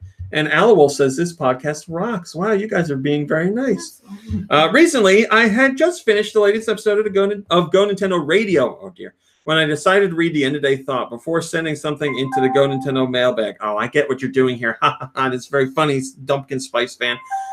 But then I had a great idea for a submission to the out-of-context section by Stinky B. But in the end, I forgot all these things, just like everyone did. Oh, I didn't forget about them. I see the GoNintendo Radio thing every time I log into Facebook, and I was like, if I had more time, I would do GoNintendo Radio because I really liked that segment or that feature. But what happens with GoNintendo Radio is somebody's like, I want to do GoNintendo Radio. And I'm like, okay, send me a sample. And they send me a sample, and it's great. And I'm like, okay, let's do it. And then I do like 8 episodes. And they're like, I don't have any more time to do anymore. And I'm like, okay, because that's fair. I completely understand that. And then I need to find somebody else to do it. So here, I'll put out the call right now. If somebody else wants to do GoNintendo Radio, let me know. Send me a sample. If you don't know what GoNintendo Radio is, it was a like hour-long game music show with little like details about the game music in between segments. I loved it. It was new for me each week because I wasn't making it, so I liked listening to it, and I love game music. So there you go. You can find old episodes out there somewhere. Yeah, you know what's weird? Whenever I search for GoNintendo, the podcasts app on the iPhone. Yes. Whenever I like do a search and type in GoNintendo, the only thing that shows up is GoNintendo Radio. The podcast doesn't show up? No, it's weird. I mean, I know it's there because I have people downloading it. But you know what I mean. Yeah. Like it doesn't like autofill. Yeah. Too many episodes. It just gave up. I guess not. Thanks, Agent Ironcat. Agent Ironcat says this podcast makes Saturdays awesome. Well, you make Saturdays awesome. Sergio ALB64 says, so my real questions are, #1, how are Harry Hagubita and Larry Fafufafa? Well, we just saw, I guess, some cousins related to them, right?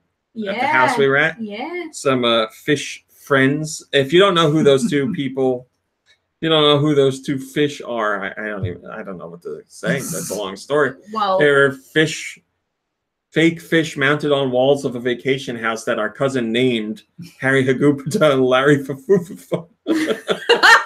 and there's like some serious backstory.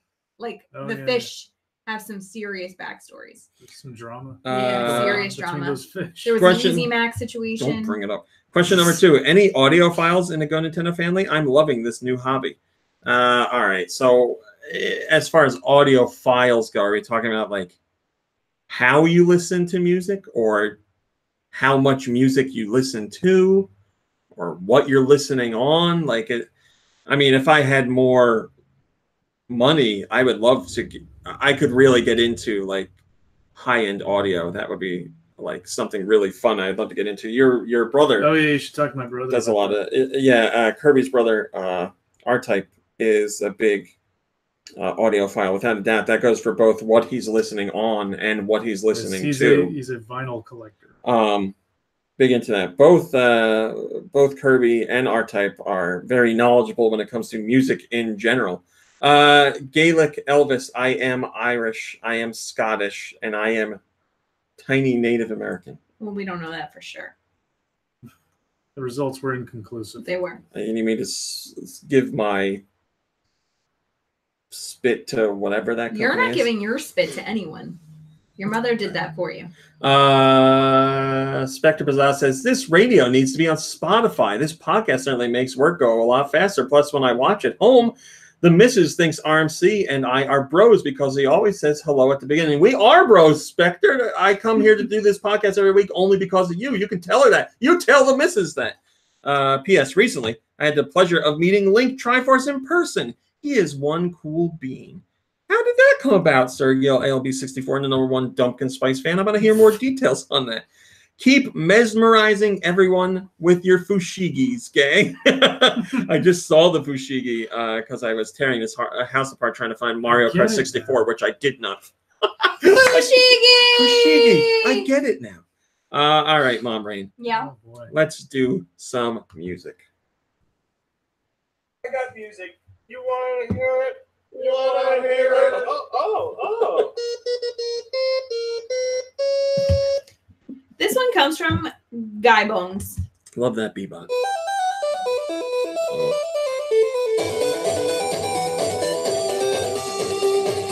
I've heard this song before, but I don't know what it's from. What system? It's like a... Is this on the Switch? Game Boy. It's regular Game Boy? According to Guy Bones. Who sent me absolutely impeccably formatted music. Like the way it's labeled is impeccable. I don't know. Go ahead. You're gonna keep track of the score, so just know how many you got wrong. This is number 1. Metal Masters. Send your questions to GoNintendoQuestions@gmail.com. They can be about Nintendo or gaming in general or anything you want. So that was Metal Masters from Guy Bones. Hey! What happened? This song comes from Glitter Bubble 3. Hold on, let me just...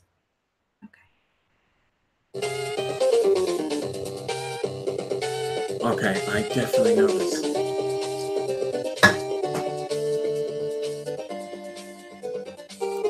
Okay. Is it a Castlevania? No, Oh, okay. It's not. Oh, damn it! It's. Is it Shatterhand? No.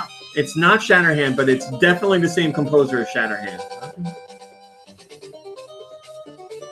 Who made Shatterhand? Do you remember? Is it Jalico or Jalico? Oh, this is gonna be annoying. It's got to be that same company. What else did they do? This is Natsume. I don't remember. It's the same composer. I'd stake my life on it. They do Shadow of the Ninja. Is it Shadow of the there you Ninja? go. Yeah, yeah. Somebody look up the composer to that, please. I'd love to know because if that was $1 million question on Millionaire, I'd say final answer, same composer. That's never a question they would ask. So that was Glitter Bubble 3, Shadow of the Ninja. This one comes from Mikey3319.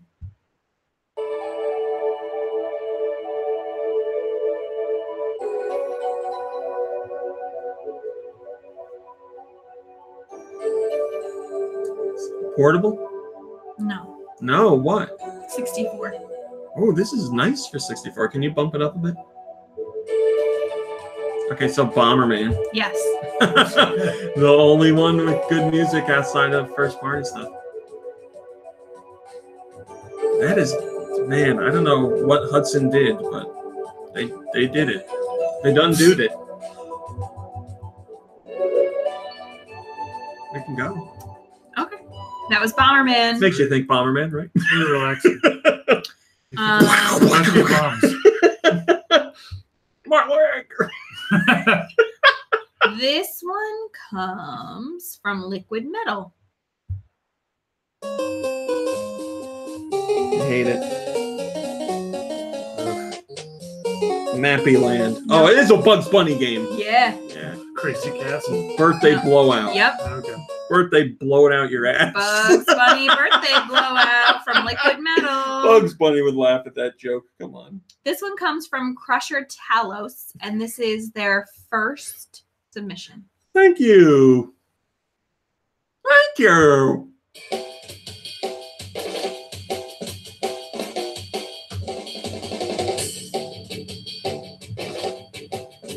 Okay, I'm getting a racing game. Nope. I'm getting a skateboarding game. Yeah. Tony Hawk. No. What the hell else skateboarding is there? What system are we on here? Wii U. Is it a first party game? It sure is. Skateboarding? Yeah. What is it like? All right, first party Wii U. It's not Nintendo Land, is it? No. No skateboarding in it. Oh God, a Wii Party? No. That's not Wii U. Get your act together, you idiot. Wii Sports Resort? No. Why are you looking at me like this? Okay, it's not Mario. No. It's not Zelda. No. It's not like a franchise, right? Apparently it is. No, not really. I think there's two of them. Wii U skateboarding. We Fit You? What? Yeah. We Fit You. Wii Fit Plus. We Fit Plus, whatever. Yeah. Wait. Wii Fit Plus Yeah, whatever. Skateboard Arena. You know those skateboarding arenas. I lost count. From of Crusher how Talos. many we got wrong. I've been keeping count. Okay, thank you. Thank goodness. You have 4 or something? All of them right. This song comes from, let me see who it comes from. Jet Jaguar. Focus all attacks. All right, is it GBA? Yes.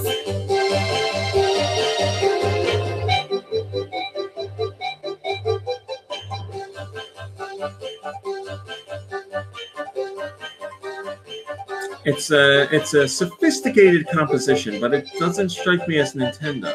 No. So that leaves Square Enix. Okay. Children of Mana? No. Final Fantasy Tactics Yes. Advance. Yes. Final Fantasy Tactics Advance. Hello, Sticer. Sticer says every time she says a name with an S before it, I think it's going to be me. There must be 1 million people in the docket. Are there 1 million people in the docket? Yeah, there's a lot. Send your music to gnpodcastmusic@gmail.com. Where? gnpodcastmusic@gmail.com. Omar says, I sent music weeks ago too, still waiting. All right, Oh, look, boy. people. I got music from You want to hear it? a year ago. So just relax. She's picking favorites, guys. I'm not picking favorites, A. B, I even went, I've been going to the very last page of emails and going through, but I have 10 from Jet Jaguar and 10 from... Guys, if you want to get your music played, just send Toe Jam and Earl and she'll play it. Yeah. So now I started kind of just like banging around the inbox and taking songs from different places just to try and mix things up a little bit. Let's have a little fun. This one comes from Depeche's World, who sent a really nice email along with the submission, but I'm not entirely sure it was meant to be shared like publicly. Oh, okay. So Let's hear it. So I sent a response with some follow-up questions, actually. And, I'd be happy to share the email as long as it's okay with Depeche's World. Boy, leave us hanging. Shared that they were a Depeche Mode fan, in case we were wondering. I would guess that, yes. Yeah. All right, so here you go. Depeche Mode. Okami. No. Odama. No. Wario. No.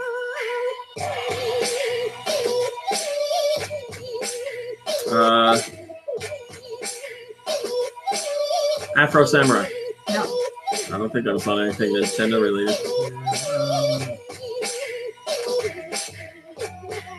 What system? DS. Elite Beat Agents. No. Rub Rabbits. No.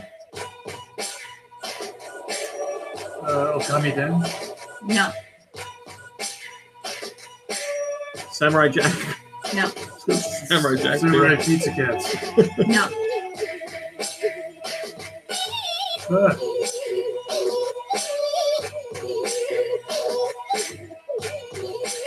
Man, I mean, like, it's not The World Ends With You. I think of games that have lyrics. It's not a Sonic game.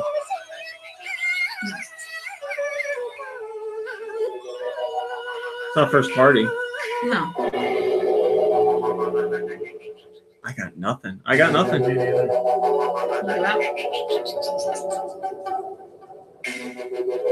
Yeah, I give up.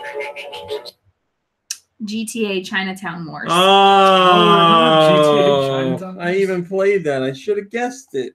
Oh, This damn song comes to us from Colma. If it's Colmo, we're not going to get it. Shake your body, shake your Yeah, body down yeah. to the ground. Shake your body, shake your body, shake your body down to the ground. Shake your body, shake your body, What shake system? your body down to the ground. Switch. Oh, no. But not original. It's a remaster. I mean, like, lots of stuff on the Switch was out on other systems. I don't know. Okay, it gave me a Res feeling, so I'm guessing Luminous. Yes. Take that, guy that I can't remember your name right now. Colma? No. Mizuguchi. Oh. That drum fill gave me that Res vibe.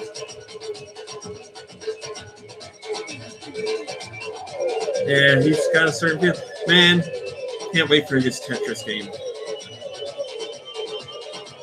God, I want to play it so bad.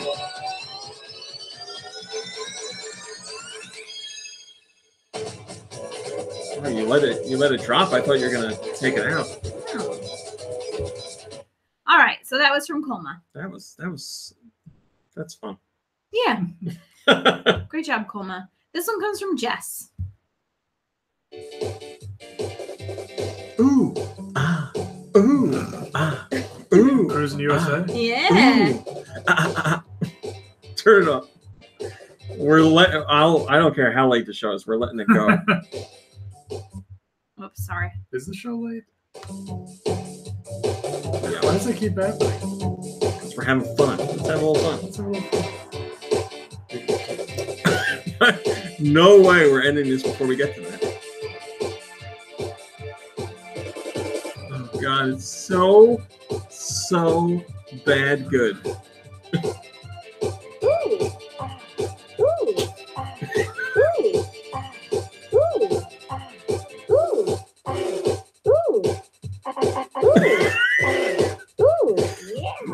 Yeah. Is that the car? Somebody farting, I think. She's got like a All stomach right, problem. there is a woman out there who did that. Yeah. Someone sang that. Yeah. You got paid. Sang. I don't know what you call it. Ooh. Yeah, singing. Sure. Yeah. Last song. What was that again, Mom Brain? That was Cruisin' USA. Thanks, from Mom Brain. Jess. Maybe Jess is the one who sang it. Maybe. This last song comes to us from Derek.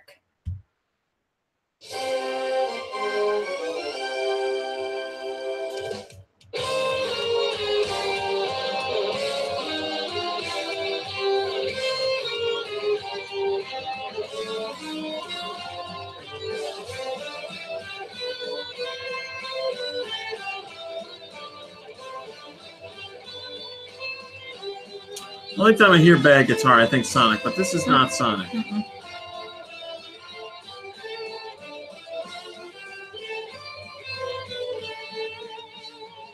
All right, now it's got a Japanese feel to it. No? Oh. Okay.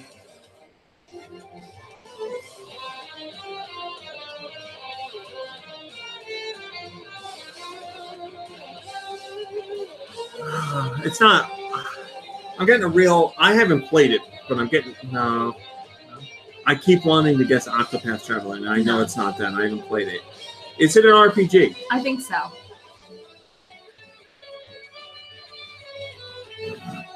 That's really annoying. Yeah, it is. Yeah. Is it a Square Enix game? I don't know. Excellent. All right, I don't know. Bravely Second. God damn it! It's even the same team. Oh, if you only knew more about it. Oh, I should have just guessed it. If I had known more, you would have gotten it. I don't think so. I said Octopath Traveler. The same team made Bravely Second. And I'm supposed to tell you that so that you can get it right? No, you should know it. These guys are there. How many did we get right? 7, I think. 7 out of 10. Not bad. I'll take it. All right, everybody. Thanks for watching. Thanks for listening. We'll see you next week. Goodbye, everybody. Bye, everybody. Happy fall, y'all. Yeah.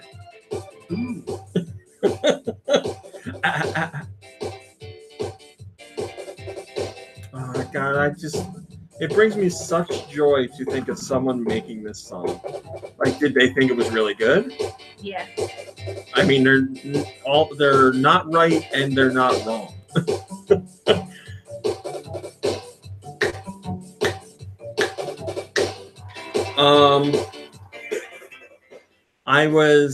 You want me to stop? No. Let's let it get to the fun part again. I mean, this is just after show, so. Ooh, ah, ooh, ah, ooh, ah, ooh, ah, ooh, ah, ooh, ah, ooh, ah, ooh, yeah.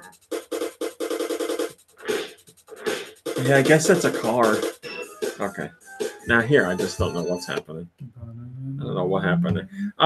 So the song is so bad it's good. You're right, Zeno, definitely. Steister says, favorite podcast of all time. I can't believe how long it's been going on for. Thanks, Steister. Thank you. It's the first day of fall. Also, Hobbit Day, says Roth. What? It's Hobbit Day. So. I don't know. I think I saw that on Reddit. Steister says, I was listening back when I was in high school. Now I'm almost 30. What? And Matt says, Mom Brain could do that song with burps. I could. That's all I got. It's pretty good. I was listening to, speaking of game music, I was listening to Streets of Rage 3's soundtrack because, The one that you hate? yeah, you know how sometimes you listen to an album and you listen to it the first time and you're like, boy, I'm disappointed with that. Didn't like it. And then you're like, let me give it another shot. And then it grows on you and you're like, oh, I like it now. It happens to everybody. So I'm still waiting for that moment with Streets of Rage 3. Yesterday while I was working, I listened to it. And I listened to the whole thing all the way through. And I still really don't like Still it. sucks. I don't like. I respect Yuzo Koshiro more than any other game composer out there because I think he makes some unbelievable music and is ridiculously talented. But I've read like whole interviews and features on why that soundtrack sounds like that because at the time he was really into techno, and techno was really getting popular at that time. It was very influenced by like the Chemical Brothers and stuff like that. And I hear those elements in the songs for that game. I certainly do, but it's it's very hard for me to find even one song in that game that I like. Now, when I picture the songs playing as I'm fighting, the craziness of the songs goes along with the fighting, I guess, but it's still like not. It's not good. I really do try and give it a shot and waiting for it to click, and it hasn't happened. I was going to play a song here, but apparently,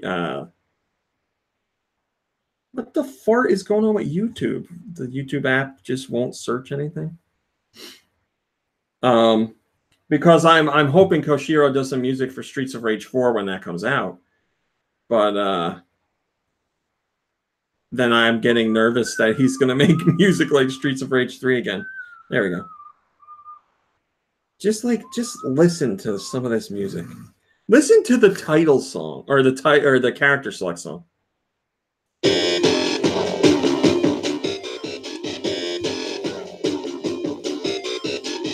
No one hears this and they're like, yeah. I mean, there is some kind of element of something in there that I like, but I remember so vividly playing this game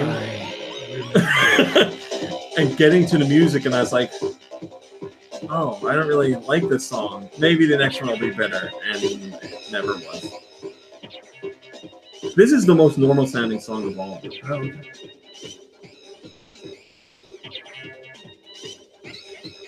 It's like disorienting. Yes, wait until you hear some of the other ones.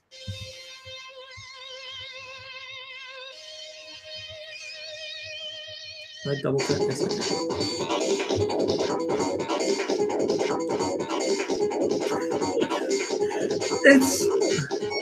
It's yes, Roth. It's very experimental. I agree. I do. Yeah, I do get the techno vibe. Now this is just bad. Like I feel like this is just like let's throw a whole bunch of dissonant tones together.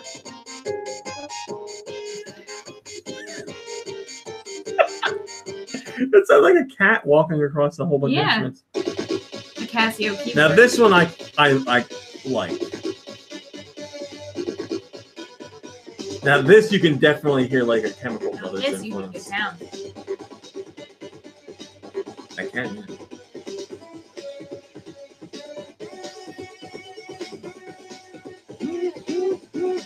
Yeah, that one I'll take. It's not bad. Yeah. Then you get the other ones that are like. There's one that really is like that. Oh, I hate this one. I think you've heard the whole thing there. Oh, I'll find it. Oh. It's a boss song. That one's okay. Nope. All right. Well, guys, this was so bad.